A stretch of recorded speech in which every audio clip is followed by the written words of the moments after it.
Hi friends, welcome back to Mangalorean Taste Buds by Asha. Today I'll show you how I make keema, masoor pulao or biryani. Biryani or pulao is a dish usually prepared with basmati rice, some spices and chicken, meat, fish or vegetables. This is a wholesome pulao. The combination of whole red lentils and mutton mince is delicious. It is a weekend favorite at our house as well as a dish we serve when we have last minute company. It is easy to make and impressive too. You can call this keema biryani or keema pulao or keema rice or ground meat pulao, whatever you call it. No, it is absolutely delicious. Serve this keema masoor pulao along with cucumber raita and a roasted papad for your weekend lunch or dinner. We do love to add potatoes as it enhances the flavor of the dish. Growing up, Dad would prepare this pulao with leftover mincemeat. He would add some veggies like carrot, potatoes, peas, or masoor, and a new dish was born. Hence, no food wastage. If you like this recipe of mine, do give a thumbs up and click the like button. If you haven't subscribed to my channel, please do subscribe. If you have tried this recipe, please leave a comment in the comment section below. So let's check out the ingredients. Here I have taken hand cut meat. This is not machine made, this is handmade. 500 grams of minced meat, 1 teaspoon of ginger garlic paste. You can use beef, chicken or mutton. Here I have used mutton. 1 teaspoon of turmeric powder, 2 teaspoons of chili powder and salt as per taste.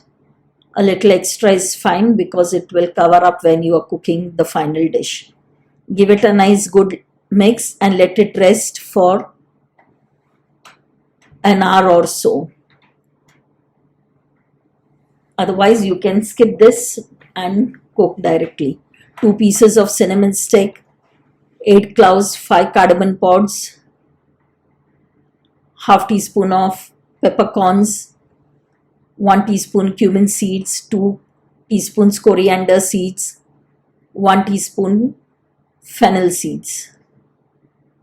Powder all this. This is soaked whole masoor, akka masoor, 150 grams. This is 2 onions, sliced 3 green chilies, 2 tomatoes and chopped coriander leaves. These chilies are not very spicy. Now in a cooking pot, take oil or ghee as required. Add the sliced onion first and fry till it is nice golden in color. It will take 3 to 4 minutes of cooking time. See that the flame is on medium to slow. When it is slightly brown, add the tomatoes and the green chilies. Give it a good mix.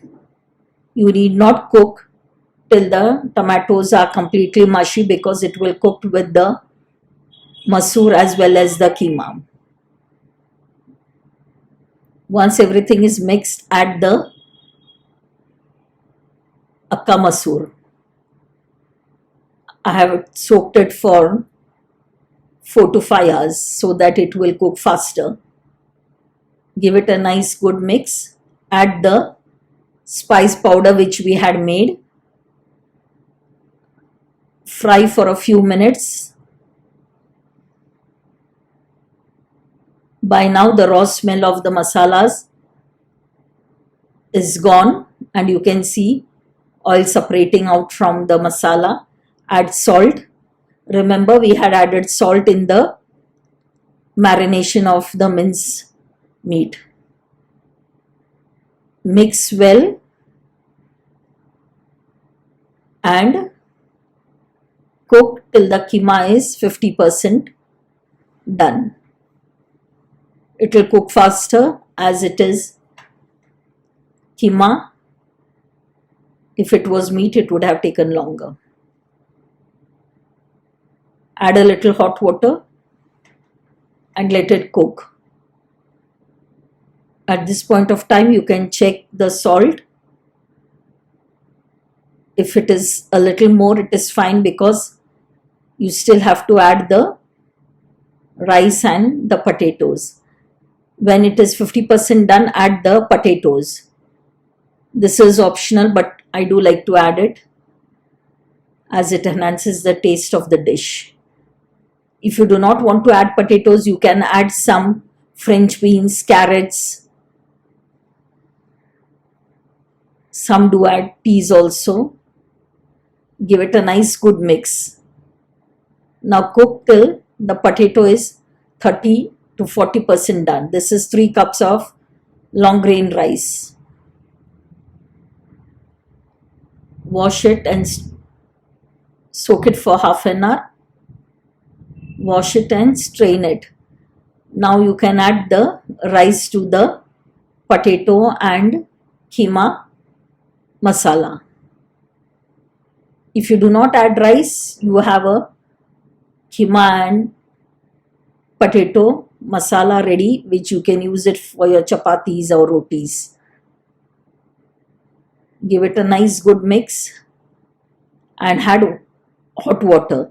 Since I have used 3 cups of rice, I have added 5.5 cups of water.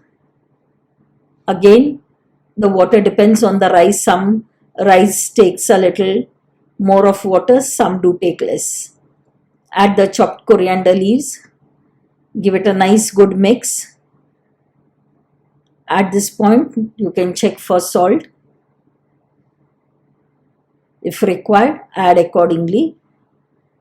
Otherwise, you can cover the dish and cook it.